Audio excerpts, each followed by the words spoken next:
Welcome back. I'm Dan Schneier. That's Jacob Gibbs, and this is Beyond the Box Score. And this is Rankings Week, baby. We're back. We're here. It's final rankings week, Jacob. It's like the final grades on the final test. What are we going to get this year? Are we going to get these right? Time will tell, but today we're talking quarterback rankings. We're talking tight end rankings. We'll get into a quarterback and tight end strategy discussion as we get later into the show, talking about Superflex, tight end premium, Jacob's favorite. I don't know why, but it is his favorite.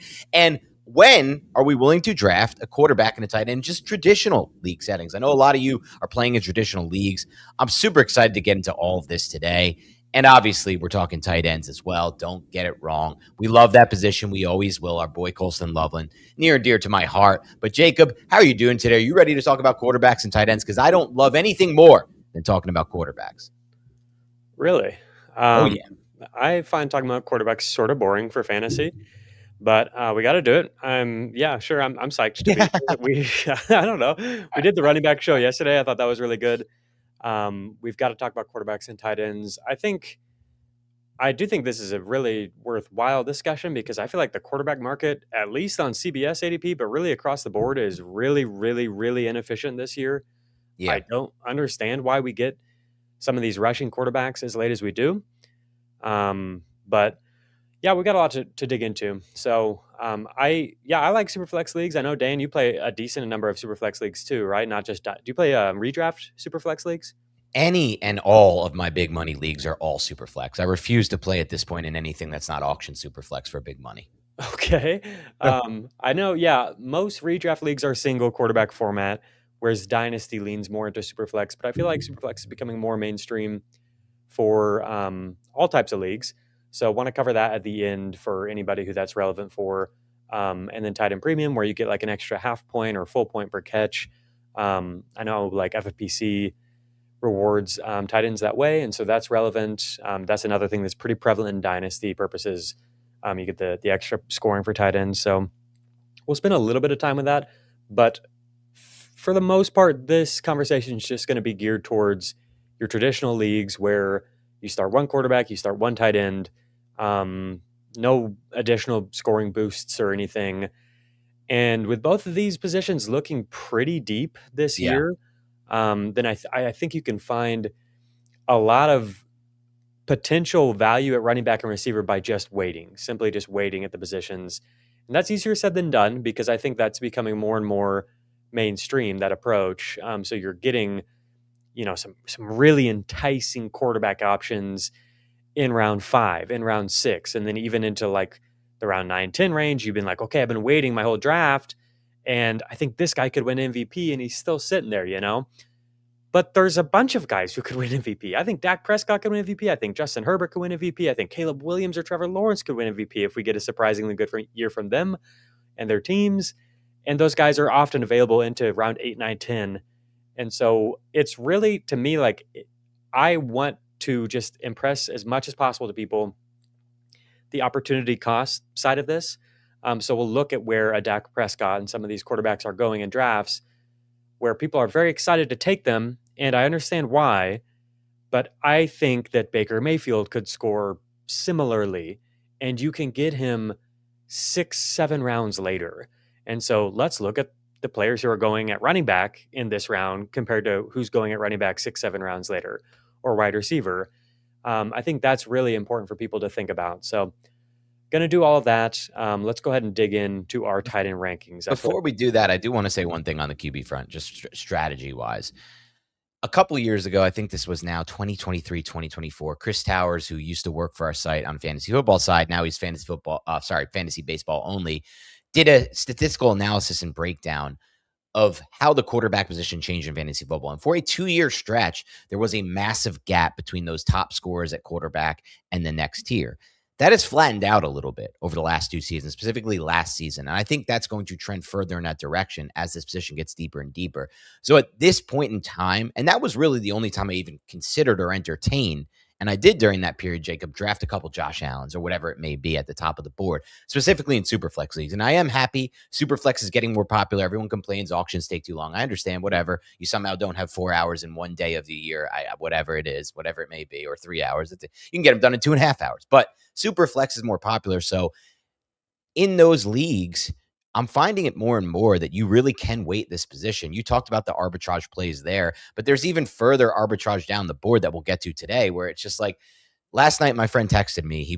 I gave him my draft guide, Jacob, and I was trying to tell him my strategy. It's hard to tell people how to draft snake drafts. I'm sure you've had this issue as well with your friends who aren't as, they're not diehard fantasy players. And I'm like, just wait at QB. Text me later. He's like, here's my team. He shows me his team. It's Dak Prescott. And I'm like, where'd you draft Dak? He's like, round 8. I'm like, what happened, man? I told you, just keep waiting and drafting running backs and receivers in depth. But it's very hard for people, I think, to not pull that trigger. So we'll go over today why there are a lot of options that allow you to not pull that trigger and wait at quarterback. For sure. Yeah, it's like, I think we're just going to really, really harp on that today. That might be annoying, but it's like, truly just wait. You just chill. I know it's like you have this crazy impulse to like do it because you have conviction that Dak's going to be this type of score or whatever. But legitimately, I think that there are so many of these guys who could be that type of scorer. And then even if you just look at the quarterback scoring over the last few years, like, unless you happen to be exactly right and hit on that outlier Matthew Stafford last year type of season, most likely you're getting a guy who's just in this big glob of scores who are all within like 1.5 points per game of each other. It's not that meaningful to take your conviction shots there. To me, I want to take my conviction shots at running back and receiver, because if you get a league-winning JSN, if you get that type of player, that's so freaking impactful for fantasy. And it doesn't really matter who your fantasy quarterback is. If it's Trevor Lawrence or Brock Purdy or Jordan Love, doesn't really make a difference because you have JSN. That's all that really matters at the end of the day. And you could hit on Stafford and Trevor Lawrence like people who drafted them did last year. So it's not like you're just totally precluding yourself from getting these breakout types. And it's really interesting. We differ in this regard, Jacob, from a lot of our colleagues. I had a great conversation with Dave Richard driving a Giants Dolphins practice last week. And he's like, no, when Drake May's sitting on the board in 6th round, I think it's ridiculous not to take him there. You have to take him at that point. And he's a late round quarterback guy too. But I think we are taking it to a further extreme, because I really do truly believe you can play every other position in fantasy differently from a strategic standpoint. Running back, receiver, tight end. We'll go over that, with tight ends today. And then, on other days we go over with running back, receiver. But I truly believe there's one tried and true strategy for quarterback based on things you said. The flattened out scoring, the fact that especially in these 1 QB leagues, you're only starting 1 a week. There's only 12 being started and there's 32 guys playing each week. Just from a mathematical standpoint, from the flattened scoring standpoint, and from the upside of some of these later guys that we like, there's just not enough value, and there's not enough, in my mind, upside to taking a quarterback early, middle rounds, or anything but late. Yeah, I've got last year's quarterback leaders on the board, and it's like, just look at Dak. Dak averaged 18.5 points. It was a great season from Dak. Jacoby Brissett averaged 16.3 points per game. Yeah. Like, it's not that meaningful of a difference. Daniel Jones, 17.4. Jared Goff, 17.5. Jared Goff is pretty similar to Dak in the way in which he scores his fantasy points. And he's also been pretty similarly productive overall. And you can get him, 3-4 rounds later at least in drafts, at least on CBS ADP. And just to tie that back to one thing you said, and then we'll get into it because I know we've gone a little off board here, but it's interesting. I like talking about this 30,000 foot view strategy stuff. What you're saying is not, the same thing's going to happen at running back, right? It's flat scoring. It's like, if I don't get this, I'll get this. We're saying it in that range of running backs and receivers where you're taking a quarterback instead, round 7, 6, 8, 9, whatever it is. You're not going to get a version of the running back better than what you're going to get in 11. You're just going to get a better chance at the breakout. Most people are missing. Most players you're drafting in that range at running back, receiver are misses, but you have a better chance to get the make if you take one 20 or 30 picks higher than you would otherwise. For sure. All righty, let's dig into tight end. Here are our combined tight end rankings. Here we go. You see on the left side, the yellow here is Dan Schneier. The purple are my rankings at tight end, pretty similar. Damn, I thought I'd come in higher on Terrance Ferguson than you. Damn it. Nope. I wanted it. Dan does give us a second before we get to Terrance Ferguson. Dan does have Colson Loveland at tight end 2. I've got McBride at tight end 2. I see them very similarly. I have them back to back in my rankings. Over here on the right side is our combined rankings, the green, and then the blue here is where Dan and I's composite rankings differs compared to CBS average draft position. And so on CBS, you see that Sam Laporta is like the tight end 7, but Dan and I have him at like tight end 4, 4.5. So that's why he stands out as like one of the players that were the highest on relative to consensus. These tight ends who have red text are ones that both Dan and I are lower than consensus on. So that's Kyle Pitts, Travis Kelce, TJ Hawkinson, Kenyon Sadiq, and Chigoziem Okonkwo. People still are pushing the Okonkwo agenda so hard, and I do not understand it. Maybe they're right, but I don't know. Stephon Diggs added there too. I just don't really see it. He reminds me of TJ Hawkinson. I don't really see them as guys that are worth drafting.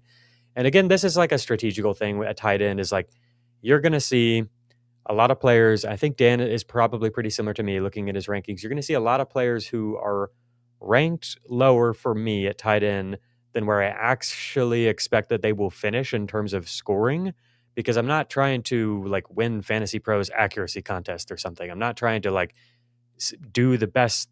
Who's going to be the best at getting the tight end 23 right?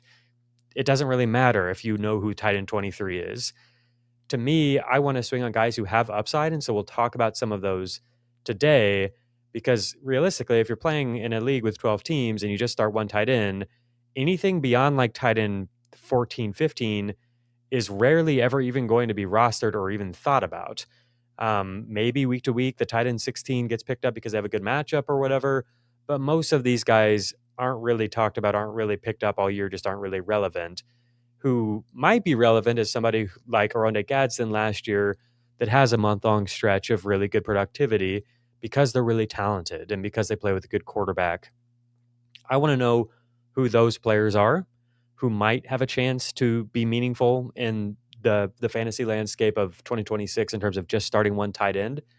And so those players are higher in my rankings because to me, if you go, if you're waiting at tight end, you miss out on the early round guys, and then you even miss out on the middle round guys that you like.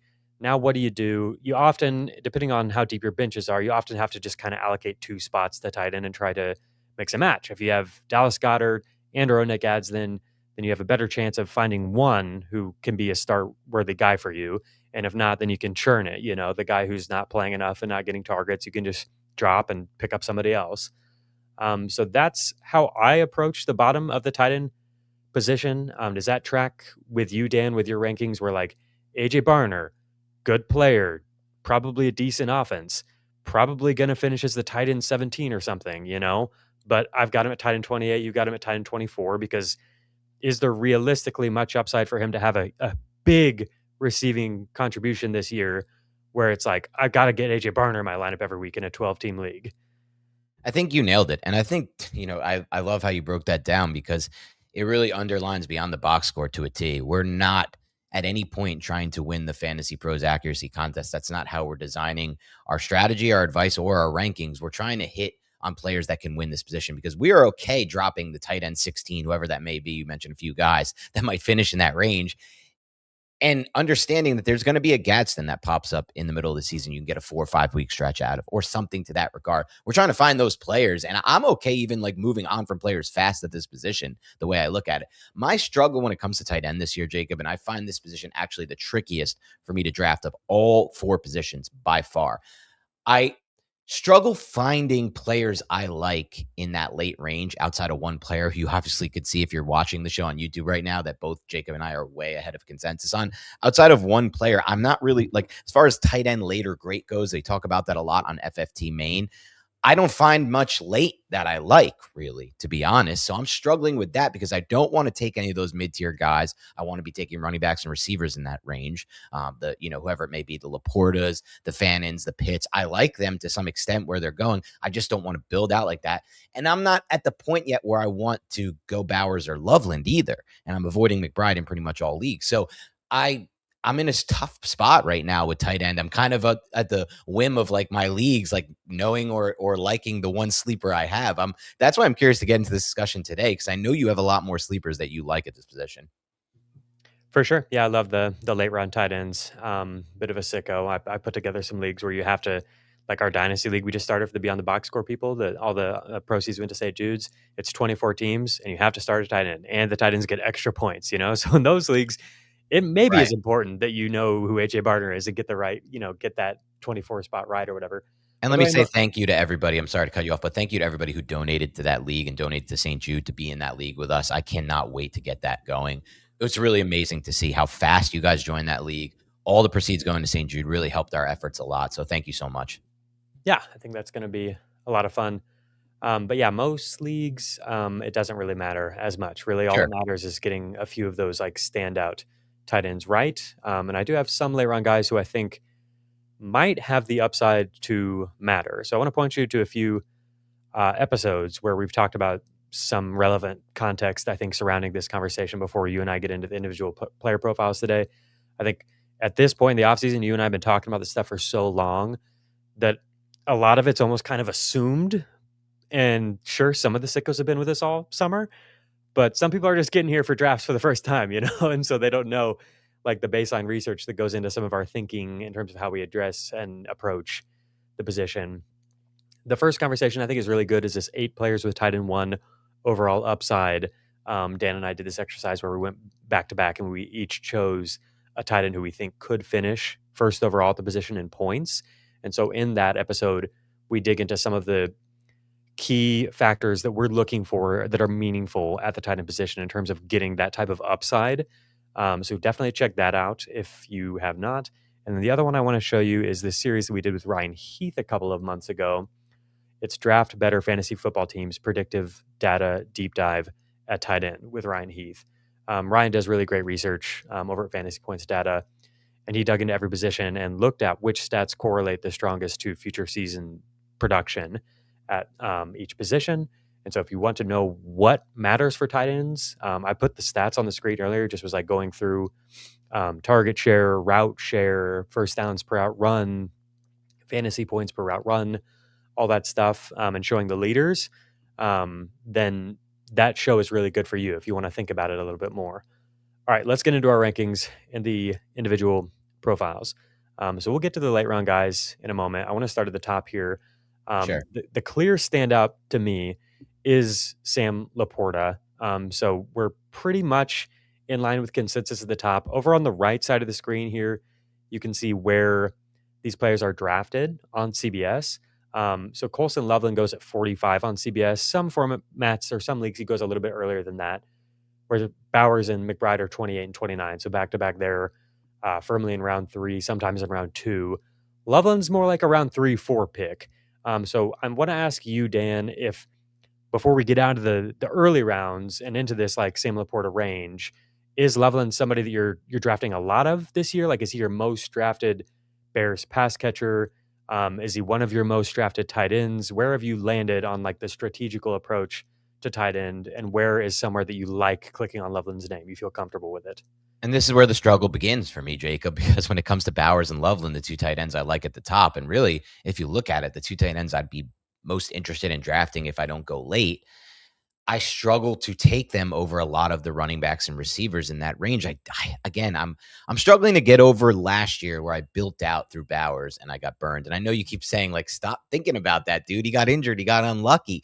But at the same time, there were a lot of tight ends I liked late last year. And a lot of those tight ends hit. And I know that I feel confident, especially after talking with you today, that I can get there and a few more guys today and they can get me to the promised land at this position. I don't care too much about this position because like you've gone over, if you're not hitting big with the guys that we're talking about, and we're hoping today that could be at least these 3 and maybe more, then you're really not missing out on much at this position when you don't take those mid-range guys, typically at least. So I've struggled. I haven't drafted much of Bowers yet at all to start. I've drafted more of Loveland because you asked where I would mind getting him. Currently, I have him ranked at 31 overall in my ranking. So usually I can get him in that mid round 3 range still. Typically, maybe some leagues, it's a little bit different. He's kind of a little bit more there's more variance in where he goes on a draft board versus a guy like Bowers, I feel like, and McBride. And typically you'll see in most drafts McBride go before Loveland by a good margin. So Loveland is the one I keep ending up drafting. But the thing is, like, I'm at the point now with my strategy, Jacob, where I'm kind of just all in on all three of the Bears receivers, and actually just every Bear there is. I'm now kind of just going all in on this offense. It's not because Ben Johnson said I want to score more points than any team in NFL history. It's more so because of what I'm reading about Caleb Williams and his advancement in this system. And essentially, the only thing I felt that held that offense back last year, again, amazing offensive line play, amazing scheme, amazing skill players, was just Caleb's not seeing the field great post snap. If that has taken a big jump, I just think this could be one of the best offenses in football. So I am drafting Loveland, but it's not stopping me from drafting Burden or Rome Odunze. We've got a profile up on Colston Loveland. Still underrated in my opinion. Dan obviously agrees. He has him at tight end too.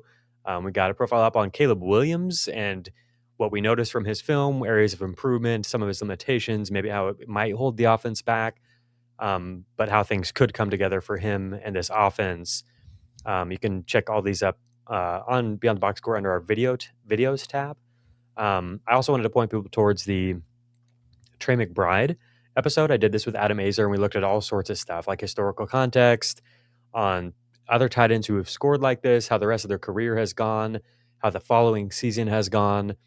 Dug into how Trey McBride got to the outcome that he gave us last year, just how meaningful that is for fantasy to get that type of point production at the tight end position, and where we think he should go in drafts this year. So we're not going to spend a whole lot of time with the McBride and Brock Bowers and Colston Loveland types today, but I do want y'all to know that that is available to you. Here's Trey McBride's season last year, obviously massively inflated by this historically high number of routes run. Really ridiculous number there that we just have never really seen at the tight end position. Gets all the way up to 1,200 yards and 11 touchdowns when he only had 6 total touchdowns in the 3 years combined before that. And over here, you'll see that McBride's per route data was actually down last year in terms of first downs and yards per route run. That somewhat is due to the fact that he ran such a wildly high number of routes that it's just kind of impossible to have a really, really efficient number. I mean, if he did, he would have had like 1,600 yards or something. You get what I'm saying? Yards after the catch per reception still pretty much right in line. He's playing more and more split out in the slot and out wide and stuff. Like, I think everything is there for McBride to have another really, really good year. I just don't know how likely it is that it's going to be anything like last year because things have changed. New offensive play designer, receivers are healthy, new superstar running back who has a receiving skill set. There's a lot of different factors. And last year, again, the historically high route number is just going to be hard to replicate no matter what. Like that, there's a reason that that's the highest by far of any tight end. You know, it's not like you can just engineer this type of a thing. It has to be a special set of circumstances that results in that high of an outlier. But McBride is still McBride, you know? If we were expecting him to produce last year's results, we would be drafting him at basically round 1-2 turn, I think. At least, yeah. Which is not where he goes. So that's not to say he's a bad pick. It's just to say that we have reasons to believe that Brock Bowers or Loveland could outproduce him. I mean, I know Bowers last year was frustrating when he got hurt and his whole offensive line got hurt, and his coaching staff was awful and immediately got fired. We have a different coaching staff this year, and he's hopefully healthier. And the offensive line is hopefully going to be a lot better.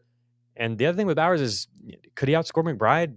Definitely. Look at these numbers. Like, the top end of what this guy's capable of is completely unique. There's just nothing like him in terms of yards after the catch. Tucker Kraft is the closest. They do it in different ways. But to be able to get this kind of yak while also being somebody who can just accumulate such ridiculously high target volume because he's a route winner and a contested catch winner, it's just ridiculous. You can move him all over the place and get a matchups all over the place that he can win in, and I think Kubiak is going to do just that. The fact that we've seen this guy average over 15 PPR points per game while playing in bad offenses with bad quarterback play and no real additional help from his play designer, yeah, sky's the limit, right? I mean, you get a force multiplier here with Clint Kubiak. Yeah. It could be 20 points per game. Absolutely. That's definitely available to this guy in year 3. And then Loveland is the last one here that we've arrived on where this guy was drafted 10th overall. That's higher than Brock Bowers. He is drafted to play like he's the first pick that Ben Johnson makes, and Ben Johnson just loves him to death.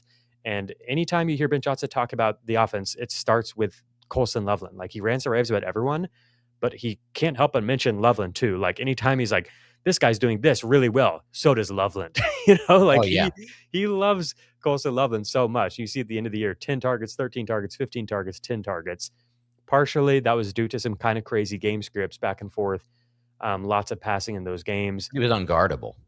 But yes, that's a big part of it too, is that you can just weaponize this guy anywhere on the field. That's what we saw on film in college, but he played in an offensive ecosystem that was pretty dysfunctional with pretty poor quarterback play. If we get even last year, I mean, the production was good last year with pretty poor accuracy from Caleb Williams. People, I think, are going to point towards the preseason and stuff like that this year. And it's like, here we go again. Caleb he's a fraud. He's going to get, we're going to see it this year. And it's like, he was a fraud last year. If you want to, like, accuracy wise, he sucked again last year. It was he's going to miss throws. It was a little bit better than his rookie season. But here's the thing. It doesn't matter. It really doesn't matter. We still saw this guy be really, really productive at tight end. This is the floor. This is his rookie season, the first year with Ben Johnson, the first year with Caleb Williams.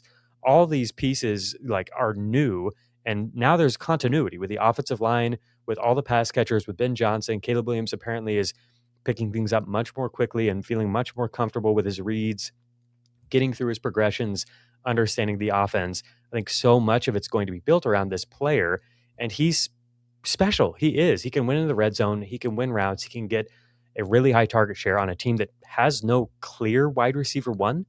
We like the receiver talent, but we don't know exactly how the target distribution is going to shake out here.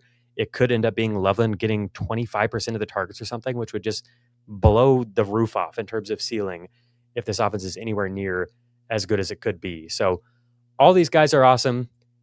And still, my strategy is, unless they're a great value, I don't find myself clicking them that much. You said you had Loveland, where did 30th? Is that 31? I've got McBride at 34, Loveland at 35, Brock Bowers at 24. And I don't end up drafting much of them with those rankings. Sometimes Bowers or Loveland will fall to me. Wow. I can't believe I have Bowers a little higher than you. I didn't expect that to happen. I want, like I said at the beginning of the show, I want to approach this with a running back receiver heavy start, particularly running back my first two rounds. Kind of have to. Yeah, if it's like Kenneth Walker or Bowers, Derrick Henry or Bowers, I'm already in Hampton or Bowers. Even I'm clicking the running back's name. I don't want to have to try to figure out, am I going to make Bashal Tootin my running back too, or am I going to make from Andre Stevenson my running back too? I think it gets more interesting when it's like Bowers or Achane, Bowers or London, Bowers or Neighbors, Bowers or Genty. That's where I think it gets a little more interesting. Yeah. So that's the top of the tight end discussion here. I get it if anybody wants to chase the upside. We just made the upside case for those players, just to be clear. It's obviously there. It's obviously really enticing. You can do the same thing at quarterback. But I like my teams so much more when I wait and then I land a Sam Laporta or a Tyler Warren or a Tucker Kraft or a Harold Fenton Jr. at a discount in round 7. Right. Or I can just go the other route, which is I really think Dallas Goedert is going to come out and score a ton of points at the beginning of the season. I think that there's ways to mix and match at tight end, and I don't think you have to reach for one of these guys. And if it works, then you might have 2 alpha running backs, and it's just I'm out producing your running back room by 10 points every week. Yeah. So your tight end, your Brock Bowers better outscore my Dallas Goedert by 10 points or you're screwed. Yes. Exactly. You might. And that was the exact trap I fell into last year with Bowers. That was the problem. I wasn't outscoring that position, and I was drafting it early, and I was missing out on other stuff. So I'm with you. It's going to be tough for me to take this. Where we differ is, and I'm excited to get into these guys, I'm not taking much of your middle tier guys. Even though I kind of do like some of them, I'm still not taking them because I don't even want to pass on running backs, receivers in that range either to get those guys. Yeah. Alrighty, we're going to take our first break. We'll get right back, talk about those middle round tight ends. When you need your sports news all the time, we've got breaking news to bring to you. CBS Sports HQ gives you a snapshot of all the sports that matter to you. When you need your sports in a snap, find it on CBS Sports HQ, streaming free anywhere you are. Tyler Warren is the next one off the board for people. You can see his game log here on the screen. Came out and looked like, on paper, looked like Brock Bowers' rookie season for like the first 2-3 months, and then it really fell apart at the end of the year. I have Tyler Warren a little bit lower than most. Where are you at? You have him at Titan 4, so you're in line with consensus. I'm at Titan 5. Consensus has him at Titan 4. That's where CBS ADP does too. Think he's a good pick. Does the Keenan Allen addition bother you at all with Tyler Warren? It's something I should consider factoring in a little bit more with my Warren ranking. I really just been all offseason like in on Warren at 4 because of the Pierce injury, because who knows what's going on there and when he'll play. And just no Pierce, no Pittman. There's a good amount of vacated targets. But you're right. Allen is going to be working in the same area of the field. But to be frank, like Warren wasn't at least winning with like these like the same way McBride is winning, for example, on those like intermediate in-breakers and those short in-breakers. He wins with design plays around the line of scrimmage stuff, use him as an H-back and leak him out as the fullback or whatever it may be. A ton of like breaking out routes that I saw him winning on, specifically in the red zone. And even I saw them use him on like a few real routes, and they just found different ways to use him. I feel like he was schemed up a lot. So I like that about his game. To me, it's like Steichen's looking at his offense and Warren's somebody he wants to continue to scheme targets for. I just do feel like if you're drafting him where people are drafting him, you're hoping that there's the upside for him to push for more and like maybe lead the Colts in targets, maybe have a 26% target share or something. I don't see that happening, no.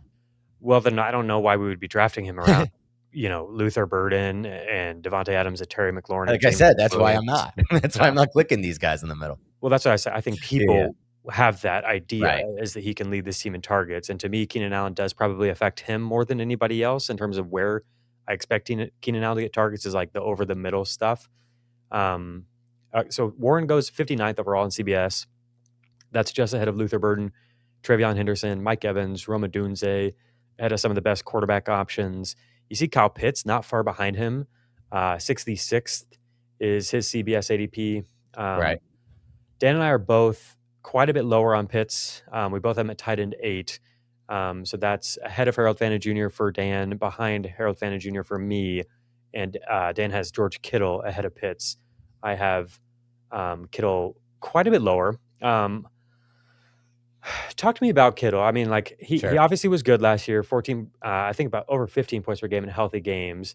Continues to be a touchdown threat. Probably will be again if he's able to go at all. And they expect him to be good to go out of the gate. I just don't really want to draft somebody coming off of an Achilles injury as they enter their age 32, 33 season. I love Kittle to death, but I don't know. I just feel like there's better ways to go at tight end, and he's not cheap. Well, he kind of, at least to me, he is cheap, right? Because you have him, I think, at 12. The ADP is further down than where I have him ranked. I'm pretty sure, unless things have been changing and I haven't been aware and updated on it. But yeah, I see here like just inside the top 100 overall, according to CBS. Like we're looking at guys like Metcalf, Tate. This is where I'm okay passing on Harvey, Brooks, like these types of players. Maybe not Brooks, but some of these types of players, though maybe Brooks after hearing.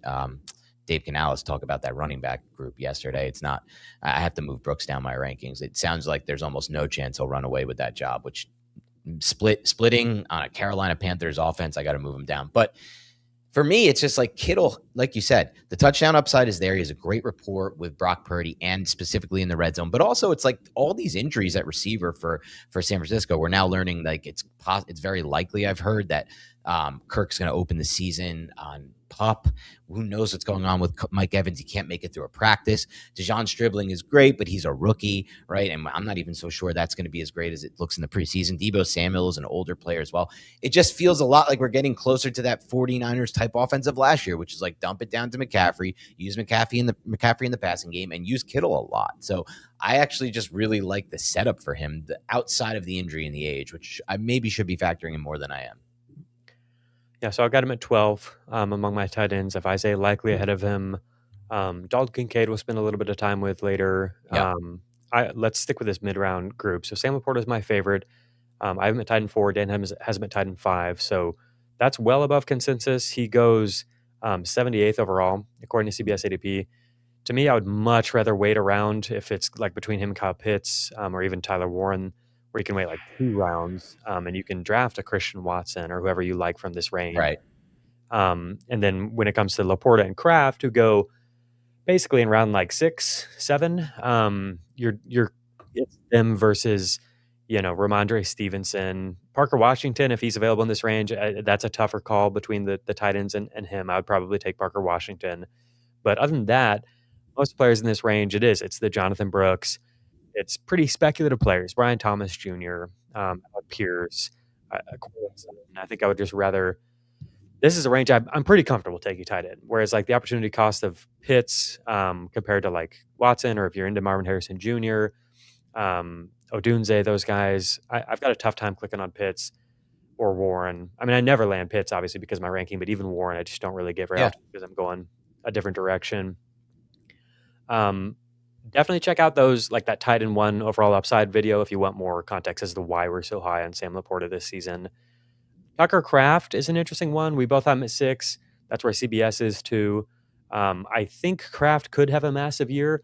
I did dig into it, and his splits were drastically affected by Jaden Reed's presence on the field. Interesting. Reed missed a ton of time last year, and I've got the game log up here for Kraft. When Kraft started going off, it was unlike anything we'd ever seen in terms of his usage. So we get a 10-target game, a 9-target game, and then he gets hurt. That's 36%, 26% of the targets. Wow. That's not what we normally see from Kraft. And to be fair, he's had to work his way into any type of role at all. He was the second tight end drafted by the Packers in his own draft class. So they drafted another tight end before him in Luke Musgrave. This guy was expected to be a blocking presence and not much else, I think. And so the fact that he's even worked his way into like a 20% target share is really noteworthy, but that's the thing. He's had to work to even get there. I've got his career game log here, sorted by target share, and there have been very few games even above 20%. There have been 7 of them across his career, and 2 of them came at the very end there before he got hurt. So that's what people remember. And I think it's possible we see him get back to something like that, but it's also worth noting that in that 36% target share game, Jaden Reed and Christian Watson were both not playing. Yeah. Wow. In the next game where he had 9 targets and went for freaking 7 catches, 143 yards and 2 touchdowns with 128 yards after the catch. That game was Watson's first game back from a torn ACL. So again, it was like he was the primary target, Kraft was. He, like, at the same time, I don't want to just like act like we didn't see him go for 33 points, and produce 128 yards after the catch. The dude's insane. I don't want to pretend like we haven't seen him start to show an ability to get 9, 10 targets in a game, get them down the field even too, not just the short catch and run stuff. Jordan Love talks about Kraft like he's his guy. Kraft talks about it like he's Jordan Love's guy, and Jordan Love can just throw it up to him and he's going to come down with it. Matt LaFleur has talked about that too. I think there's an outcome where he is, or at least develops into, once he's in a full role and everybody feels good about his health and everything, the top target in this offense. Christian Watson was that last year after Kraft got hurt, and I think on paper is that this year. But also, Christian Watson has like an average depth of target of like 15 yards down the field. We really haven't seen him do a lot of the wide receiver one, like winning on slants, winning over the middle, that kind of stuff. Coming back to the ball, it's mostly downfield stuff. There's really no wide receivers who are the top guy in their offense that have an average depth of target of 15 plus yards. If you look at like the top targeted guys with that kind of a role, it's like Alec Pierce, yeah. Yes, he's kind of the wide receiver one in Indy, but probably not. That's kind of where Watson is. And so it's kind of weird, kind of awkward, like projecting him to be like, oh yeah, he's the wide receiver one. The offense will flow through Watson. Really? There's not very many offenses, like basically no offenses that do that. Sure. So then who is the top target? I think it's probably just going to be spread among a bunch of guys because Matt LaFleur is really good at scheming things and attacking specific defenses and finding the soft spots for his guys to catch and run. So I think Reed will get a lot of work. I think Kraft will get a lot of work. But all this to say that in time, Kraft could maybe get back to what we have seen where he's the top target in his offense. And that would be so good for fantasy because he's so good on a per target basis. Yeah, I mean, that's his game. He's a per target guy. He's a post catch guy. It's why I have him ranked as high as I do. I don't see that outcome of him ever being the top target getter on this offense. I see it being very spread out. The good news for Kraft is I think we've heard it and we've seen it. Matt LaFleur wants to play with more pace, which is extremely important for this offense. And in the way to do it is kind of how he's doing it. He's locking in a wide receiver group, these three guys, and they're not going to rotate as much. I think that's a big reason why he's been so slow and at the bottom of the pace rankings for so long, because they're just rotating in all these different receivers and personnel groupings. That takes time. It burns down the play clock. So those are the good things. The bad thing for me is I wasn't thinking about this too much until lately, Jacob, and it's kind of altering how I'm feeling about everyone there. Jacobs, Watson, Kraft, not Laporta. This Packers O-line is kind of sneaky, one of the worst in the NFL now, and it just got here fast, and I don't think people recognize it, and I don't think people are still realizing it. I was listening to, blanking on his name, who you had on the show yesterday. His name's Dan. Dan Fornick. Dan Cornick. I apologize for that. What is it? Fornick. Dan Fornick, I apologize for that. And I apologize for not following you back on Twitter. I don't remember when you followed me, but I just found out today that I wasn't following you back, and now that has been amended. I was listening to him break down this offensive line on Theo's show, and then you guys talked a little bit. It's just like this offensive line is kind of sneakily getting bad. I just looked at it myself. I feel confident about Sean Ryan, who I liked a lot, and he's been pretty good at center, and Zach Tom, who I love, that awake, which is a steal of a pick. That's two positions. I feel like there's question marks at 3 of the 5 positions. Maybe you could argue there's not a question mark at one of them, but even beyond that, they don't have much depth behind those players. So if they, besides honestly, like actually looking at it, I don't really like anyone they've got behind those players on the offensive line. So if there are to be injuries here in this position group, it could be low-key one of the worst in the NFL. I think it was ranked 30th by Dan going into this season, just as healthy as it is. So I'm starting to just think about that a little bit more as I go through this team. And I'm a little bit worried about the offense being as good as I wanted them to be. I do think that Kraft isn't maybe as affected by that much, unless you think that it's going to be like they have to use him as a blocker more or something. No, just whenever these O-lines do break down to really bad positions, if this is going to be, I don't know if they will be. Again, it will be maybe like 1 or 2 injuries to get to that point. That if when they do break down though to that really bad state, the whole offense is impacted. Yards, points, drive, everything just gets tanked. Sure. Okay. Let's move on here. Is there anything on Pitts you want to add? I mean, his splits were much better with Drake London off the field, much worse with London on the field. But I also think it's a different offense, different coordinator here, potentially a different quarterback. I think he's fine. But also like so much of it came in this one game against Tampa Bay. Yeah. We really haven't seen him be like a massively productive or high upside player for fantasy that much really in his career. He's obviously a talented guy, and I think he's continuing to get healthier and healthier and play better and better. So I don't blame the Pitts people for like if they want to take him where they do. I just personally can't get behind that cost. It's not happening for me either. Okay. So that's the mid-round guys. Is there anything you want to add on Harold Fannin Jr.? He's awesome. Todd Monken is awesome. I hope that it works out. I'm fine drafting him if he falls. 84th overall is his ADP. Do you ever draft Fannin? No, I never draft Fannin. Again, it's just a range I don't really like drafting players. And I've tried to be really cognizant in my updated rankings after we've gone over this week of dropping players in the offenses I think are going to be really bad. I want to make sure that I really am focused on getting these players lower in my rankings because I just knowledge of fantasy football, doing this for the years we've done it, these bad offenses, like I don't want to overrank a Denzel Boston, for example, just because he's really talented. Like I moved him down a bunch of spots. I'm like, why is he ranked this high, for example? And then I'll just go over that with a bunch of players, but Fannin being one of them, especially given the fact that like I think there's a chance a player like Casey Concepcion could actually eat into some of what Fannin was doing, which further scares me on a player like that. So you can see my rankings here on the screen, my overall rankings. The purple ones are tight ends. I've got Fannin at 69th overall. And then there's a big drop off. You don't see any purple for a long time. Dallas Goedert is who I have after this tier of Kraft, Fannin, Pitts. I've Goedert at 109. Is that basically the range where you're looking to draft tight ends next? I know it's different. You know, like you have Kittle higher than Goddard. You have Likely high too. Like, where are you drafting Isaiah Likely? I have him at 116. Are you drafting him ahead of that range? So this is where it gets tricky for me, Jacob, because I'm kind of at the point where I'm like, in some drafts where I foresee it happening, I'm punting the position completely and just taking our guy. I'm just okay with that.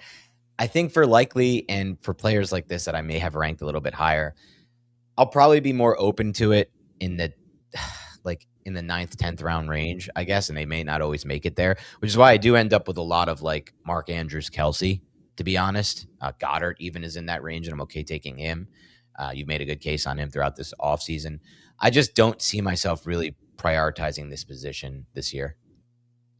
Yeah, I do think Goddard is potentially great value. Obviously, last year was just the touchdown production was kind of fake. Lots of really designed stuff around the goal line got him to that 11 touchdown mark. But I think he can do more than that. He did have a career high route rate last year. I think that he can be close to a full-time player if he can stay healthy, which has been a struggle for him. But if he's healthy, their schedule is really nice out of the gate. Mekhi Lemon has missed all this time, and so Yeah. it could be a slow start for Mekhi Lemon. So to me, it's like, who's the second target on this team behind Devonta Smith? Maybe it's Dontavian Wicks. I don't think him and Goddard necessarily overlap all that much in terms of He's where been a they great get, red zone guy too, Goddard. It's an interesting call. I like it.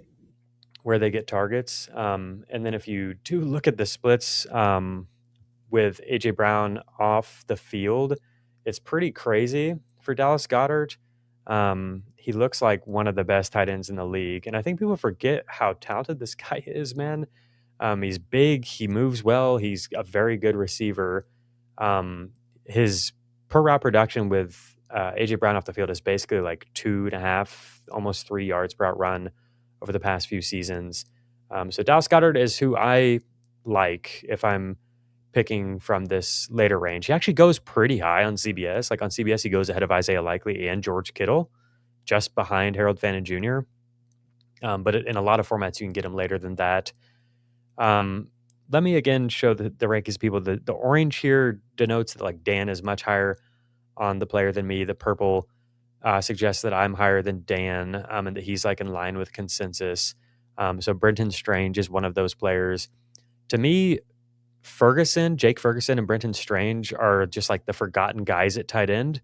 And I think that they offer you a floor and then potentially a ceiling if their offense ends up sneakily being like one of the best in the league, which I think is probably more realistic with Dallas.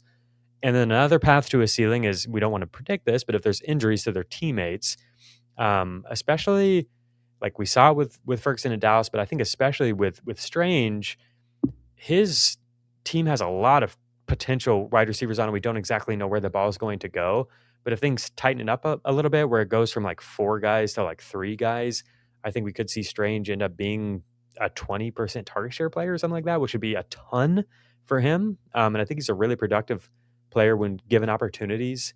That's borne out in the data. And then also, if you watch the film, he's just always fighting for extra yards. So I like these guys. If you love Terrance Ferguson, for example, who's the guy Dan was alluding to, as like our favorite late round guy, we both have him at tight end 15. Consensus has him at tight end 27. On CBS, he's not even drafted. I mean, in the top like 170. So you, depending on where you're drafted, could basically get Terrance Ferguson for free, second year tight end from the LA Rams. And if you want to do that and just kind of, but you don't want to have to trust him as your starter, I don't think that these two are a bad insurance policy. You have them a little bit lower than me. You have Brenton Strange at tight end 16 and Jake Ferguson at tight end 17. So I assume you don't land either of them. You then, I guess, prefer, do you think, like, I see you have Kelsey and Andrews ahead of them, and they're, veterans, but like, to me, they don't profile similarly. To me, it's like Ferguson, Strange, and Juwan Johnson and Dalton Schultz are like the PPR floor guys who you can probably plug in most weeks and feel all right with. And then Ferguson and Strange have more upside because I think their offenses are going to be better, and I think they're actually really pretty good players. Not to say Johnson and Schultz aren't. They're actually better than people realize. Whereas like Kelsey and Andrews, to me, it feels like kind of just a bet on touchdowns. I think week to week, you're going to have to take a lot of 4s and 3s and stuff like that in terms of points. And at that point, I kind of would just rather have Terrance Ferguson. It's like, if that's what I'm getting anyway, I'd rather have the guy who might turn into something crazy. I don't know if Kelsey or Andrews have that in them. To me, I don't get these guys. I think these guys are bad picks. So talk to me about how you sort this range out, Dan. Yeah, that's how I feel about the other guys. That's funny. Like, but with the exception of Jake Ferguson, he could score, and I probably have to rethink my ranking on him. I've been very low on him, and same with Goddard. But a player like Brenton Strange, for example, like, he could easily be doing the 3s and 4s as well, in my opinion. Just not enough involvement in the passing game. They run the ball. There's so many options there, and he's not scoring touchdowns. I am betting on the touchdown with Kelsey and Andrews because I think this is a touchdown game, and we forget it a lot. And I think the tight end position is the greatest example of that, of all positions in fantasy football, how you could be a top 10 player or just outside the top 12 by just scoring touchdowns simply. I feel like that's kind of how Kelsey got there last year. And yeah, what did he finish? Tight end 9 or something insane with a bad year.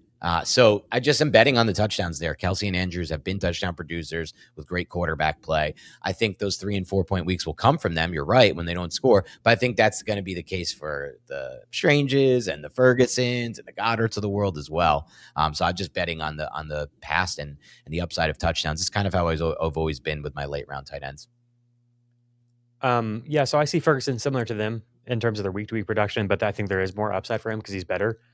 As far as Strange, I will say, I think that last year's outcome is a little weird because he dealt with the injury, and then also if you look at his game log, the games, and this is a selection bias thing happening here, so it doesn't necessarily mean anything, but like the games where he had bad fantasy production was games where the Jaguars beat the crap out of somebody. And that happened a lot. The Jaguars kind of steamrolled people last year because they had crazy luck with turnovers and their offense was very efficient. I don't know if that's going to be the case. Vegas has them as like basically a 500 team this year. So I think in the more neutral games, you saw him actually produce really well and get his targets up into that 6-7 range. And I think we could see more of that. I think this team's going to be really pass heavy. I think they might really struggle to run the ball. They've talked about wanting to weaponize him as a pass catcher more. Liam Cohen has said specifically, like, we drafted tight ends so we can move this guy around and get him the ball, because when he got the ball last year and had good receiving production, we fared really well. Those were our best games, we felt like, was when he was productive. He's a second round pick. I don't know. I think he's just super slept on, honestly. I like him as a talent. Let me make that clear. I just don't like his fantasy situation at all. Dalton Kincaid is the player we need to talk about, because we've talked about pretty much everybody else at tight end. Kincaid is weird. I never really know what to say about him. We do both have him ranked high. I think there's a chance that if everything the Bills have been telling us this offseason is true, that Kincaid comes in and is the second target in this offense. Khalil Shakir has been the guy who's had more targets than him typically, but he's been dealing with an injury. Kincaid seems to be healthy. Kincaid seems to be stronger than ever. They feel like he's poised to take a leap this year. And last year's production certainly shows that he might be. Obviously, it came in kind of a part-time role, so you don't want to overreact to it. But this guy was, bar none, the most productive player in the NFL at the tight end position on a per opportunity basis. 2.7 yards per out run, 13% first down per out run rate are ridiculous numbers. I've got it on the screen here. George Kittle was close in terms of first downs per route run. Nobody was close in terms of yard per route run rate. Tucker Kraft was next at 2.37. 2.83 is just silly. So we have some signals that this first round pick is a very productive receiver, is capable of doing that.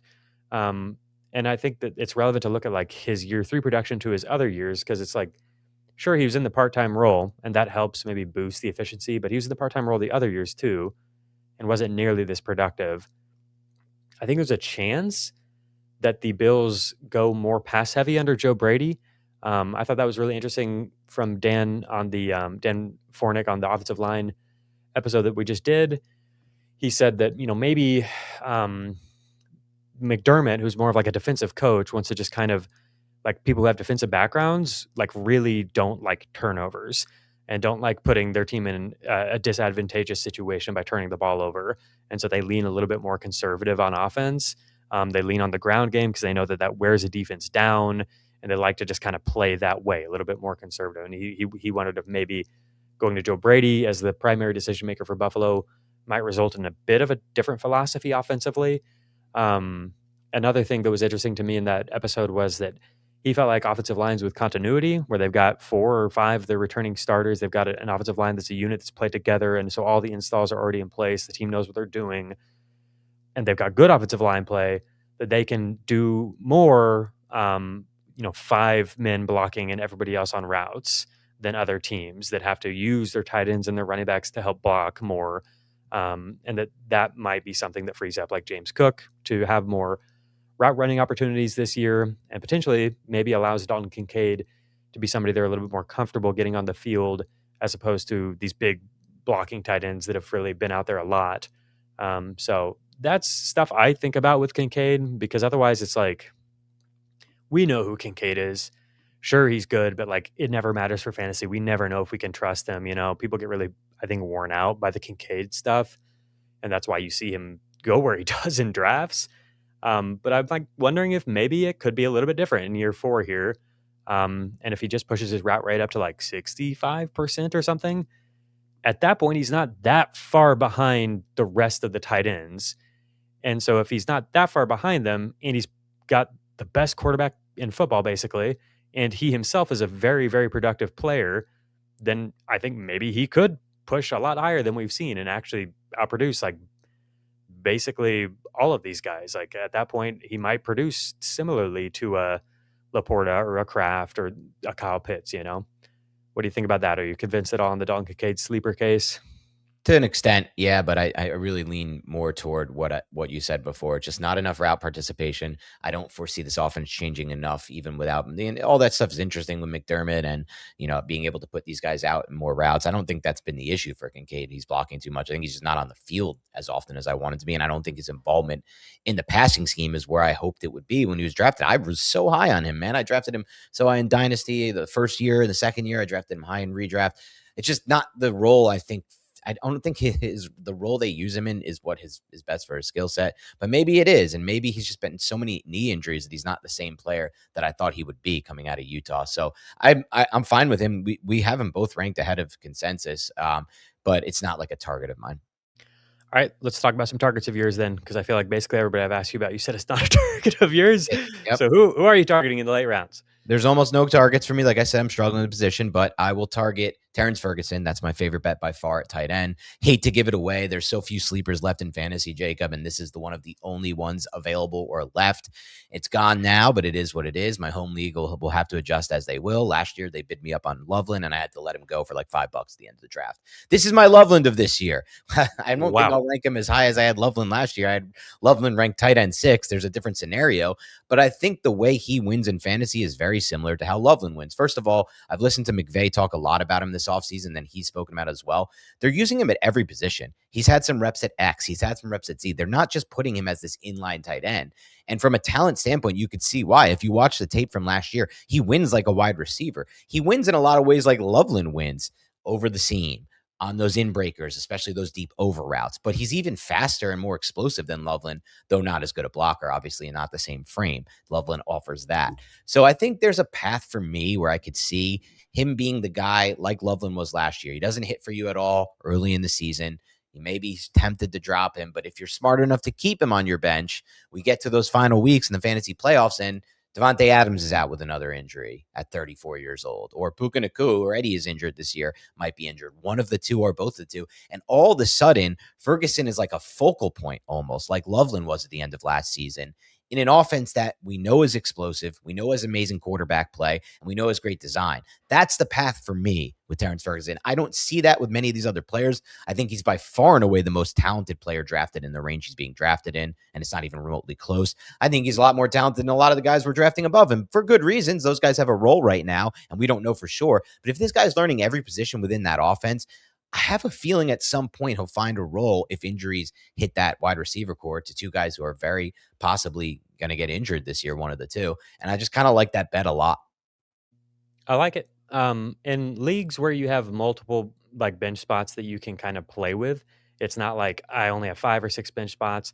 I really kind of need to maximize these and help ensure my team and have people who can step in if need be, because it is a crazy, chaotic season where you're going to have injuries you can't account for, can't predict, and you do need depth to step in. In those leagues, I'm a lot more comfortable with Dan's approach in terms of waiting and getting T-Ferg and then pairing him with somebody else.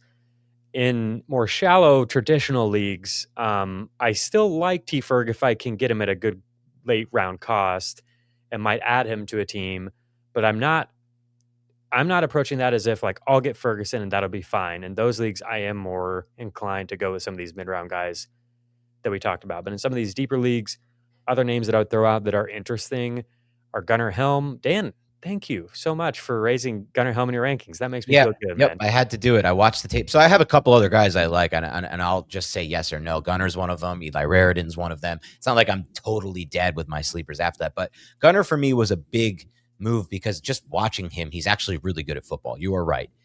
I just went back and watched a lot of his tape and then saw just some of what they did to use him last year and how they could possibly use him, in my mind, at least in Dable's offense. My issue with Helm and the reason I can't go higher than 23 is this could be another dead offense, and I don't want to invest too much in the dead offenses in the NFL. Right. You're not investing much at all. He's free. True. Eli Raridan in an offense that's not dead. Eli Raridan is interesting. The rookie there.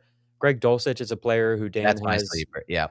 much higher than me at tight end 20. I've got him at tight end 27. I think he's interesting.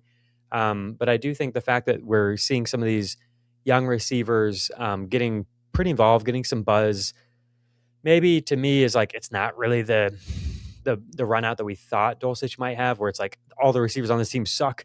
So it's just going to be Dulcich getting a lot of targets. I think you're right from the talent standpoint. Those guys have flashed, but being there live at watching the Giants joint practice, there just was no involvement of those receivers, Willis. There was no time. It was just constant dump downs to Achane and Dulcich. Yeah.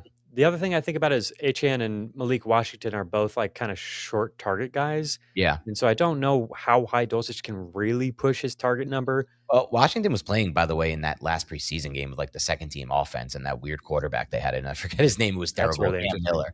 Yeah. Like I don't know if it's the Washington thing. These Washington Douglas things are not happening. I don't think as people are thinking based on like the flashes they're actually making on the few plays. I have Arunda Gadsden ranked higher than Dan, higher than consensus. Had to drop him. Fully realize that he is probably not going to have a huge roll out of the gate. But I also don't think that what we're seeing in preseason necessarily is indicative of what Mike McDaniel is going to do once the regular season gets here. And if he does have a role, I think that's really valuable. That's much more valuable than anyone else who's on the screen right now. Potentially, I think this offense could be really, really good, and he's a really good player. So it could be even like a better version of Terrance Ferguson. You know what's sold? I got to re-rank him, move him back up. You're right. It's the same idea as Ferguson. So it's very unlikely, though. I think there's a real chance we get to week 1 and he's not even really playing at all. So is Ferguson, though, right? Ferguson's unlikely too. There's been a lot of buzz around Ferguson from the team. A lot of people think that he's going to break out this year, whereas Gadsden seems to just be a guy who's on the Chargers. Okay. And they've like intentionally brought in other players who play his position and stuff like that. Yeah. The Rams drafted a tight end, but he's like clearly playing with the backups. He seems to be Rams rookie, which is what they've done with a lot of guys that have been talented last few years, is draft them and then kind of sit them out. I think T. Ferg is going to play a lot. Michael Mayer's another one to mention. I think he's really interesting for the Raiders and could potentially play a ton. I mean, he might play more than just about anybody on the screen right now, other than like K. Dotton. I think he's going to be an important blocker for them. AJ Barner will probably play more, but I think Mayer might be like close to a full-time player in an offense that doesn't really have a lot of targets. Maybe. So he's a name to know. And if something were to happen to Brock Bowers, then it's like Michael Mayer probably is pushing up into this, Dallas Goedert, Jake Ferguson, Britton Strange range. That might be too high, but this is a really, really talented player who seems to be healthy and is kind of at a pivotal point in his career here where a big year would really go a long way for Michael Mayer. He's an interesting player to know. All right. There's our tight end breakdown. I hope you find that helpful. It's honestly a really important position, I feel like, this year because there's a lot of names that people are kind of chasing up the board.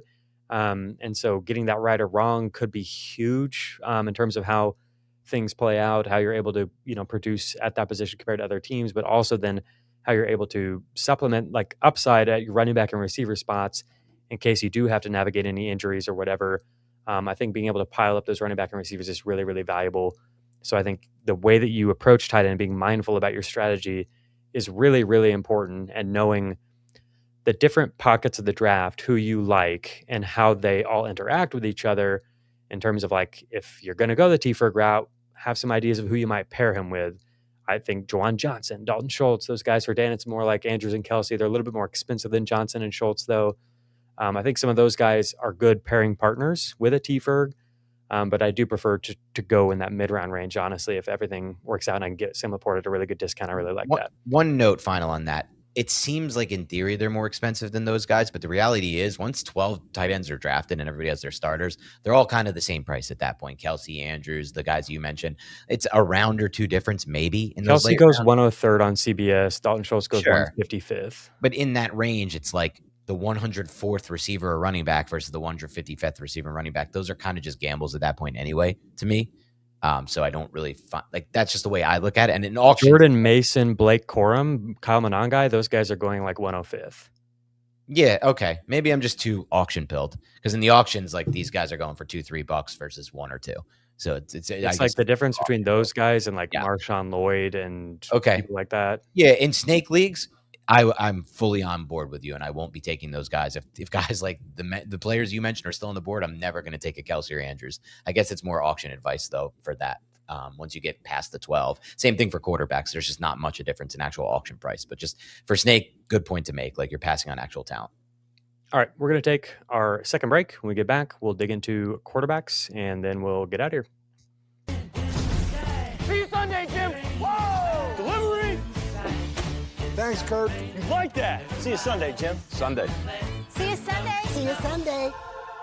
See you Sunday. I just got my pilot's license. See you Sunday! The whole town can feel it. Sunday's coming. See you every Sunday this fall on CBS and Paramount Plus. See you Sunday. That's my boy Cam Skywalker. I love when that commercial plays us back in because it's so close. It's Sundays are going to be the best. I love football Sundays. We're almost there. Let's talk quarterbacks to wrap this show up. I think for both of us to start, and we're talking one quarterback leagues for now, the majority of what people play, you're finding yourself passing across the board on the elite guys, I assume. Right now, I'll probably say for that, maybe just Josh Allen, Lamar, the top two guys. And then are you ever taking Drake May when he falls to round 6? I pretty much don't draft anyone here in my top 10. Okay. Here are my overall rankings. The quarterbacks are like 106, 107. I have Kyler Murray, Jackson Dart. I think that's the first time you'll see, like, I have them ahead of where CBS has them and just where most leagues have them. Dart goes 107, so I'm like right in line there. Murray goes later. But yeah, before Kyler Murray, which I don't want to draft Kyler Murray. I don't want to get into the individual players that much. I understand people's opinions on that. Yeah. But before that, like basically all these guys just go before. So in some individual draft rooms, you'll get with total sickos where we're all like doing the Michael Scott, like pointing the guns at each other, like who's going to take a quarterback. Sometimes I am like, ooh, Jalen Hurts in round 7 or 8. Like, sure. You know, like I'll do that. Justin Herbert sometimes falls. If you see here, Justin Herbert's one of the players that Dan and I have ranked much higher than consensus. Occasionally you get a faller like that, but no, I don't get much of my top 10 quarterbacks really. I'm normally mixing and matching the position, looking for upside late. And that's the interesting part because even in those spots where I can get my Justin Herbert or my Caleb Williams, two guys I'm really high on, I still don't end up doing because in the end, there's just too much opportunity cost lost, and you're still going to get somebody you like later. That's the biggest problem with it, I think, for one QB leagues. Which we'll get into some Superflex discussion at the end because I think on Superflex, you can build however the heck you want at quarterback, and there's viability to every single strategy. In one QB, it just doesn't feel that way to me, and almost never has. So I'm with you. I'm not drafting really anyone in that range. I really, in a one QB league, I think the best thing you can do is wait till at least 10, but preferably 11 are off the board before you take your first quarterback. For sure. So the quarterbacks that Dan and I are both high on are Kyler Murray, Malik Willis. Not a bet on their individual skill necessarily, but just at all. I think Willis could be good. I like Willis actually, but Willis. Okay, I'll give you that, but not Kyler. Just a bet on the fact that they could run. And so these are made for single quarterback leagues. We're leaning into upside. If it doesn't work out, you go a different option. Justin Herbert, we're both high on. Dan has him at QB5. I have him at QB7. CBS ADP has him at QB10. Mm-hmm. Cam Ward, we're a little bit high on. Don't necessarily mean to be, but I think that in deeper leagues, he could be relevant. Fernando Mendoza, I think, could be relevant in deeper leagues. Kind of leaning into upside a little bit here with some of these late round guys. And then Brock Purdy and Caleb Williams were both just a bit above consensus on. So if they do fall, those are guys we might land. CJ Stroud were also just slightly higher than consensus on. The purple names are ones that I'm higher on, but Dan's right in line with. That's Drake May, Jackson Dart, Bo Nix, right in line with CBS ADP for Dan. And then orange is Dan's higher on, but I'm right in line with CBS ADP, and that's just Geno Smith. The opposite end of this, That feels gross to hear. Dak Prescott is 5th among quarterbacks. According to CBS ADP, I did not realize that. People love Dak. I have him at QB 15, and everybody thinks I'm a freaking idiot because of it. And that's fair. He's 99% of the time, like Dak outscores QB 15. I get that. Yes. But if I'm just looking for upside, I think it was a fantastic run out for Dak last year, and he wasn't a top 5 quarterback on a per game basis. I don't know if it's going to be much better than that, honestly. Dan has him at QB 12. That's probably a more reasonable ranking. I just have guys that I'm swinging on that I think have higher upside than Dak Prescott. That's how I'm doing my drafts this year. So I do have Malik Willis ahead of him. I have Bo Nix ahead of him, who I think could run more, could have a breakout season here with a wide receiver 1 added to the equation. Jackson Dart, probably going to get outscored by Dak. But if we get the best version of what it could be with all the running and everything, with Malik Neighbors back in the fold, it could be really meaningful for fantasy. I don't know how Dak gets there unless he has like 50 touchdowns or something. And this is, just think about it from this perspective really quick if you're listening to us. Last year, our big breakout, Jacob and I, was Drake May. If you had taken Drake May in last year's draft, because he was, I think, ranked, just outside the top 12 by most consensus rankings, we had him much higher.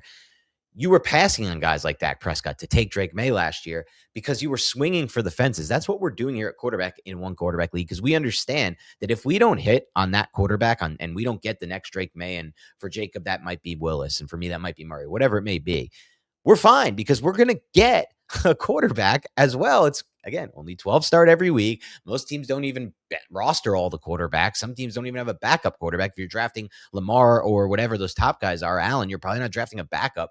And it's so easy to get to like 1 to 2 points per game lower than a Dak, but it's not easy to find a Drake May. You need to find the rushing quarterback to find the Drake May.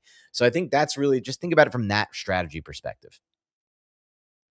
I've got it sorted here by the quarterbacks that we're the lowest on. The names that have a purple background are ones that I'm low on, but Dan is right in line with consensus. So that's Joe Burrow. Dan has Burrow at QB3, which is where CBS ADP has him. Love him this year. Could definitely be a massive year. To me, it's very much like Dak. It's expensive Dak. It is kind of no running, so where's the upside?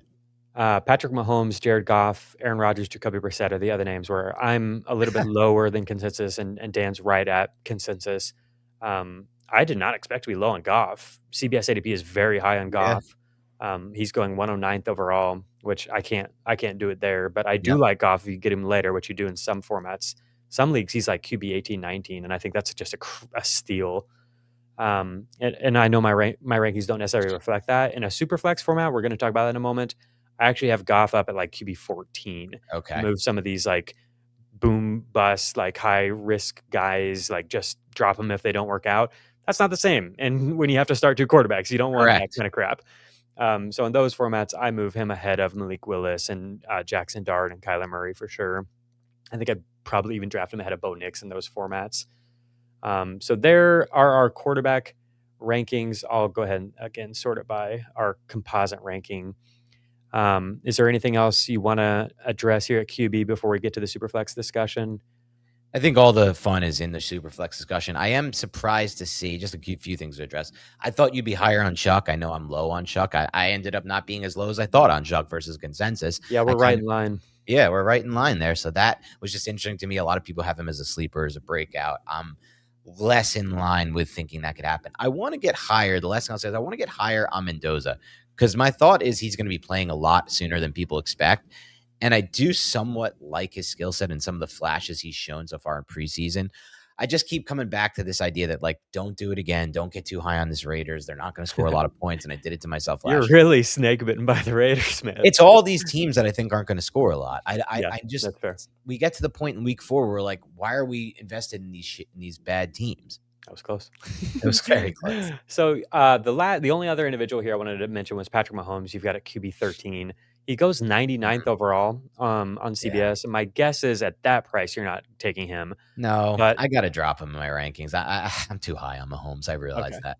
Well, yeah, I wanted to talk about opportunity cost just quickly here. So on CBS, the guys who go in, I'm going to sort it by CBS ADP. The guys who go in this like QB 10 10 to like 14 range are like the Right. Darts, Mahomes, the Purdy's, Matthew Stafford.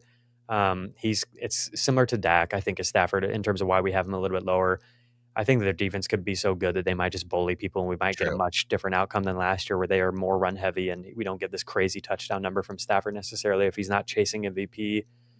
These guys go in the 90s on CBS. Maybe some leagues it's 100, it's 110, but you've got basically this pocket of so Josh Allen goes 20th, and then you've got 40s and 50s for the QB 2 through 4. And then some of them might fall into like the 60s or 70s. Maybe that's Jaden Daniels and Jalen Hurts. Maybe it's Dak. Maybe it's Caleb in some drafts. I just want to look at the players in that range and just remind people like what they're passing on. So like with the Lawrence, the Caleb, those guys who we think have legit MVP type cases, it's the tight ends that we talked about earlier that we really, really like. And to me, the difference between like going from Tucker Kraft or Sam Laporta down to like that, all right, well, I'll just Band-Aid Dallas Goedert and, like Terrance Ferguson. To me, that's like way different than going from Trevor Lawrence to Jared Goff or Trevor Lawrence to Brock Purdy or even Baker Mayfield, So I do think that's meaningful. I do think that if you're taking quarterback there, that's a real risk. And then also it's the flex options we already looked at in this range. If you go up to like the 50s and 60s where some of these quarterbacks go, this is where you can get like legitimate like running back one type league winners if everything goes right. Or wide receiver one type league winners if everything goes right. Like Jalen Waddle goes just behind Joe Burrow. It couldn't be me, like I have a hard time with that. Agreed. And then even down into the 70s and 80s and 90s where quarterbacks are still going and you might be more tempted to do it. And it'll differ depending on where you're drafting, but I think Chris Godwin has a chance to be a really productive player this year. We talked about Jordan Mason already. That's somebody we really like. Michael Wilson, Quentin Johnson, Blake Corum. These are guys that we like. There's a lot. I mean, Michael Pittman Jr., Josh Downs, Stephon Diggs. Depending on where you're drafting, maybe these guys go in the 90s, but still that's where some of these quarterbacks go, you know? And so to me, I would much, much rather just wait. Rashad White going 120th, Casey Concepcion, Jaden Reed, even if you're a Mekhi Lemon guy or whatever, like these guys go later. And let's just hammer two things home because they're really important. You went over it earlier. The scoring gets flatter. That's so important to really just hammer home and understand as drafter. And the last thing that I'm hammering home 4 times on the show because I want to keep doing it, at wide receiver and running back, it never runs out. You need to keep getting them. You need bench receivers. You need bench running backs over and over. At quarterback, it stops. It stops in a 1 QB league. Once people draft their one quarterback, they're not drafting in position for a while. They might take a backup later in the draft. Some of them won't even take a backup. So it really is just important to note that that doesn't happen at any other position but quarterback and tight end. And it really makes the difference in how you should strategically be approaching this thing in snake drafts. For sure. All right. Let's talk about how we're strategically approaching this thing in Superflex leagues. Does anybody stand out to you here? I'm going to sort it by our rankings and look at this like late QB2, QB3 range. So that's to me, that kind of starts with Baker Mayfield. I think he has the upside to be a lot more than that, but he's pretty much always drafted behind the Goffs and the Staffords and those guys. But before Malik Willis, who's QB 23 ADP, Baker's QB 18. Anybody here you want to talk about or anything strategically you want to lay out for people who are drafting Superflex leagues? Yeah, I want to talk strategy first. Superflex, and I think you could just hear it borne out in the discussion we've had today about 1 QB and we're about to have a Superflex. It's clearly something you should try to commit your league to switching to because it makes the most important position in real life quarterback the most important position in fantasy. And it makes it from the least important position in fantasy, as we've just gone over. You can just kind of play one strategy and win every time to the most important. And I think every strategy works in Superflex. I've tried them all. Last year in a couple leagues, I found a lot of success waiting at quarterback in Superflex, but most of the time, and the person who won my home league did a complete opposite. He took Drake May. He went for the high upside guy, just ranked outside 12, and then he took a safe guy from the top 5. I think it was Hurts, and he won his league by doing that because he gets a top 6, and he ended up getting May, which is a huge hit. You can do anything you want here. The one thing I would avoid, though, personally, Jacob, in Superflex is, and it's hard, and it's impossible to do in Snake anyway, but it's possible in auction, is taking 2 of the top 3 or 4 guys. I think that's allocating a little too much of your cap, or I guess in a Snake league, I don't want to know how to do this anyway, but to that top position. So I think there's a lot of different strategies to this. The way it shakes out, though, this year, Jacob, you kind of just hinted at it.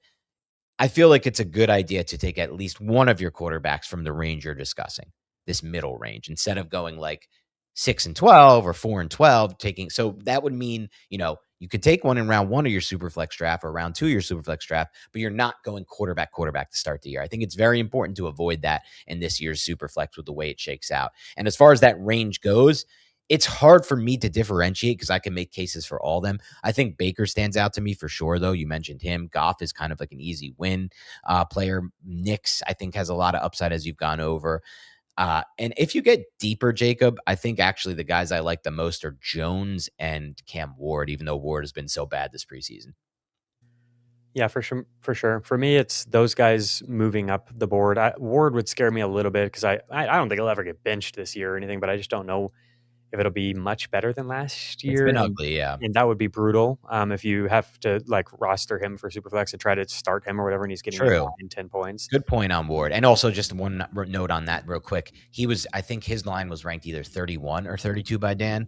One either the worst or second worst in the NFL. Yeah. I think it could be a good year for Ward. I mean, I do have him ranked where I do because I see some paths to it being good, but also any of those paths where it's bad, that scares me a little bit. So you see here, I do have him a little bit lower in my Superflex rankings. Got him at QB 25. I've got like Mendoza moved down a little bit for Superflex. Do you at all like go after? Do you ever do like I'll take Cousins and Mendoza. I'll take multiple Browns. Like I'll mix and match. I'll take Penix and Tua. This totally depends on your league and like the settings. So like if you have deep benches, I'm willing to do this a lot more. Or if it's a 12-team Superflex, I'm willing to do this a lot more and prioritize getting a team's quarterback situation. Because in a 12 versus 10, there's a big difference. I play in one 14-team Superflex, Jacob. That is an absolute mess to get quarterback. Let me just say that. It is a nightmare. And it's an auction. You should see the pricing of the quarterbacks in that league. It's absurd. But in those leagues, it is a strategy that most people employ, where if you get the one quarterback, you try to get the second, which is risky too, because everyone knows it and they bid you up on that second quarterback, which is a lot of game theory involved in that, really just making fantasy more fun and more strategic. So yeah, I will do that but if it's a small bench league, I will not do that. You'll see my Superflex rankings. I have Dak at QB 8. I think he's QB 15 in my single quarterback leagues. Yep. I've got Mahomes, Goff, Stafford up a little bit. I think I would actually move Murray behind all of them if I redid this. I do have Malik Willis behind all of them. So it changes a little bit for me. And then, yeah, I definitely am not going super, super hard on early round QB. I mean, if one falls, then I think it can be really valuable. But again, there's just, you don't want to get totally locked out, but I think there are a lot of late round QBs. So if you can kind of feel out how your draft room is going, I would prefer to approach it that way. To finish up just on tight end premium, I wanted to just say that to me, the guys who do get targets become even more valuable, and it becomes even harder for me to roll the dice on a Mark Andrews or an Aronde Gadsden or these guys, Terrance Ferguson, or even maybe Dalton Kincaid, where you're kind of just relying on big plays, touchdowns, stuff like that. To me, I gravitate even more towards, if I'm doing a late round strategy, somebody like Juwan Johnson or Dalton Schultz, or Jake Ferguson, Britton Strange. They're a little bit more hit or miss, maybe, because they're like the third or fourth piece of their offense, where I think Juwan and Schultz legitimately might be the second option in their pass offense. Isaiah likely probably projects a little bit better in this type of format. And then the other thing I want to say, I think is really overlooked in this format, is that this range, the Laporta, Kraft, Fannin range, doesn't get boosted in the way that it needs to in ADP. I don't really know why, but you'll see Bowers and McBride be like borderline round 1 picks in tight end premium, and Loveland be like a round 2-3 pick. And then Tyler Warren normally goes off the board in round 4, but then these guys still kind of just go off the board in like rounds 5, 6, 7. And it's like, that's not that much different than their normal ADP, really. Is that true then of the next group too? They're also undervalued for that format? Basically, after Laporta, Kraft, Pitts, Fannin, you'll just see Likely and Kittle leave the board next. Like the next round, you'll probably, depending on how desperate people get, you might see like Kittle, Likely, Kelsey, like a bunch of them leave the board in the round immediately following the round where I just got Sam Laporta. Gotcha. And to me, that's crazy. That's a huge win for me. Because I think Laporta's chances of having a big season are much, much, much higher than a Travis Kelce or some of those guys that I just talked through. So that's all I would say on tight end premium is if you want to go the Loveland route or whatever early on, I think that that's valid, but I don't want to pay that like round one price. I still am just taking the running backs and receivers in that range. And then if you can keep an eye on your draft room, if you see Warren kind of slipping into that round 4, your late round 4 range, there's a chance you might be able to get your Laporta type guy in round 5, 6, 7. And I think that's just a massive, massive win if you can do that. And then another thing is, if you want to draft multiple tight ends, you can flex them. You can definitely, like in this format, right? And Isaiah likely might score just as well as the flex options at running back and receiver who get drafted around him. And that puts pressure on your draft room. If you have 2 tight ends before they have 1, that scares them, and that forces them to maybe make mistakes and draft other tight ends. And then also if you're playing in a league where you can trade, you have value potentially. If you happen to hit on both tight ends, then you might be able to find a team that's desperate at the position. And so that's just worth knowing is like, you can dip back into the tight end pool if you feel like you find good spots to do it. I think it can be really valuable. So I think like Dan said, Superflex is really fun. Tight end premium is really fun. Just trying different ways. We both are big proponents for first down per route run leagues. Oh, I wish first it down, all not first down fantasy per was. route run. Fantasy point per route run. Goodness. For first down. Fantasy point per first down. I wish all fantasy was like that. I think it's fun. First downs are actually meaningful matter. for football, whereas like catches aren't necessarily, So I think it makes sense. One day if it could we'll be get more there. mainstream, it would be.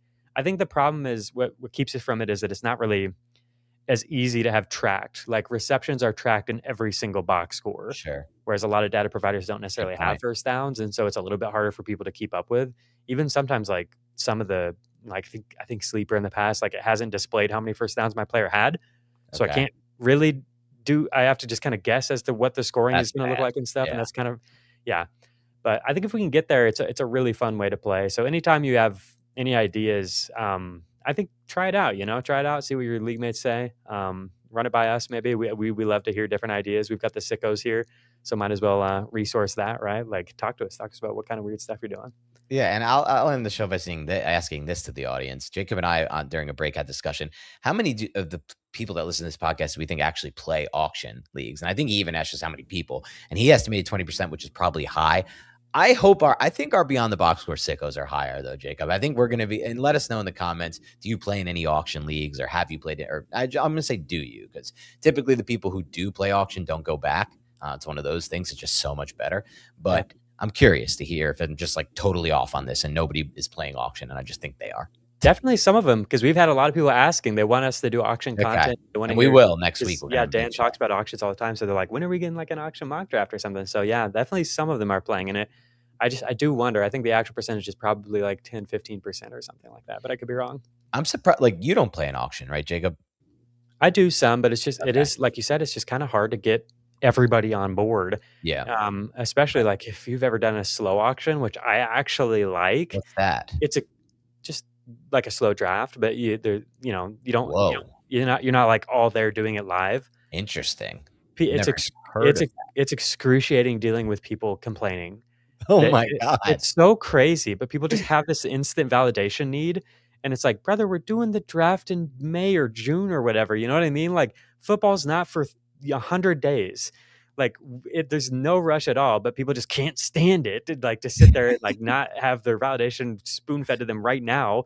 Okay. And so I think that's like, that just epitomizes why auctions have a hard time catching on, is like, people want to just like, it's my pick now. It's time to make the pick, like do it now. So I don't know, maybe slow auction. That's true. I don't know if I agree with you that auctions have a hard time catching on. I think they have a hard time getting started. People making the decision to go to. I think once people do an auction, they realize, oh my God, this is 1,000 times better way to play fantasy football. And they never, the leagues I've gone to never go back. They don't even consider going back. And I do love it.